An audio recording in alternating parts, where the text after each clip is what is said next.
समस्ते निष्पत्ति नहीं सारी जो भली भाव में भारत वर्षर यशस्वी प्रधानमंत्री को पुणी थे जे भारत वर्षर प्रधानमंत्री करने चाहते से भाव में जे ओडिशा रे जे प्रत्येक निर्वाचन मंडली को अग्रणी निर्वाचन मंडली करने जे डबल इंजिन सरकार करने आपण मैंने जो निष्पत्ति नहीं जो संकल्प नहीं से संकल्प मु आज्ञा आज जड़े गुंडीची मूषा हिसाब से काम करी से दल जो निष्पत्ति देव दल जो निष्पत्ति देवे मुझे मुंडपाती सही आगामी दिन में कार्यक्रम करी एति कही समस्त को धन्यवाद एवं कृतज्ञता ज्ञापन करी मोर वक्तव्य सांग करुछि।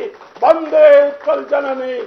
यशस्वी प्रधानमंत्री 10 वर्ष 36 दिन रेस्टलेस कार्य करी भारत वर्षर जो सम्मान को नहीं विश्व दरबार रे प्रतिष्ठित करचंती सेतिपाई द्वितीयतः राज्य सभापति सम्मानीय मनमोहन भाईंकर जो सांगठनिक कार्यक्रम को मते भल लगी। तृतीय भद्रक मेडिकल कॉलेज विश्वविद्यालय एवं पुराणा बजार अंचल किंबा चंदन बजार अंचल एक बैंक प्रतिष्ठा पाई दीर्घ 21 मास धरी आमे भद्रक भुवनेश्वर नवीन निवास आसीथिलु।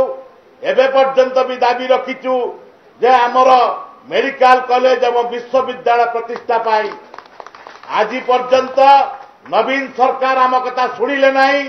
मु विश्वास रखिली भारतीय जनता पार्टी सरकार आसिले बा केंद्र आसिले बा डबल इंजिन सरकार हेले भद्रक निश्चित मेडिकल कॉलेज विश्वविद्यालय एवं बैंक प्रतिष्ठा हम एइथिपाई मु बीजेपी दल को आकृष्ट होई मिसी।